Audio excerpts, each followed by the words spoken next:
The night was quiet, the air thick with the stillness that only comes in the deepest hours of darkness.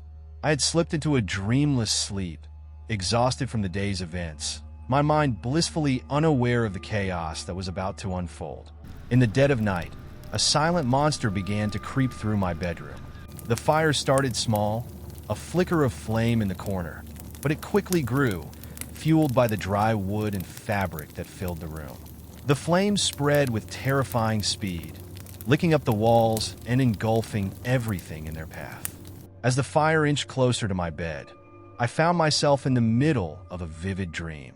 I was standing in a familiar place, a field of wildflowers under a bright blue sky. But the tranquility was shattered by a sense of urgency, a feeling that something was terribly wrong. Suddenly, my dear friend Amelia appeared before me. Her eyes were wide with panic, her face pale and strained. "Wake up," she screamed, shaking me violently. "You have to wake up now."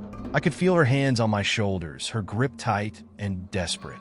The dream felt so real, her presence so tangible. She slapped me hard across the face, the sting of it jolting me out of my slumber. I awoke with a start, the heat of the flames immediately overwhelming my senses. The fire was almost on top of me, the smoke thick and choking. I sprang from my bed, adrenaline surging through my veins, and stumbled towards the door. I could barely see through the haze, my eyes stinging, but I knew I had to get out. I reached for the doorknob, my hand trembling, and as I twisted it open, a violent backdraft caused an explosion. The force of it threw me down the hallway, the sound of the blast echoing in my ears. I landed hard but scrambled to my feet, my only thought to save my family. I ran from room to room, shouting and shaking everyone awake, herding them out of the house and into the safety of the cool night air. The fire department arrived just in time to prevent the house from being completely consumed. The second story was lost, reduced to ashes, but the rest of the house stood, charred but intact.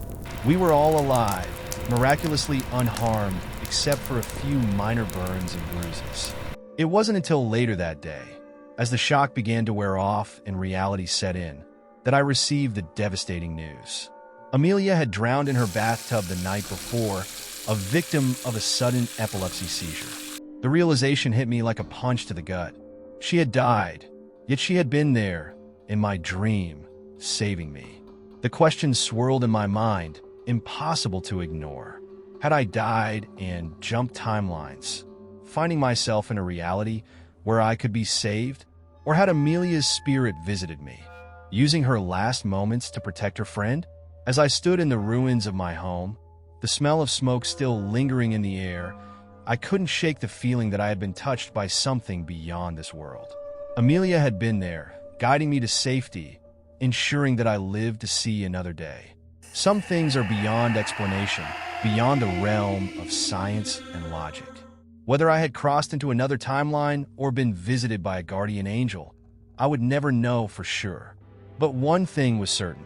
Amelia's love and friendship had transcended the boundaries of life and death, saving me in the most extraordinary way. And so, life went on. The house was rebuilt, stronger than before, and my family returned. We moved forward, carrying the memory of that night with us, a reminder of the power of love and the bonds that connect us, even in the darkest of times.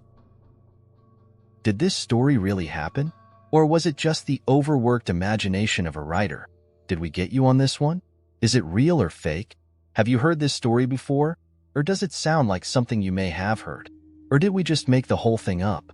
You tell us. Comment below. What do you think? I will reveal the real and the fake ones on December 18th.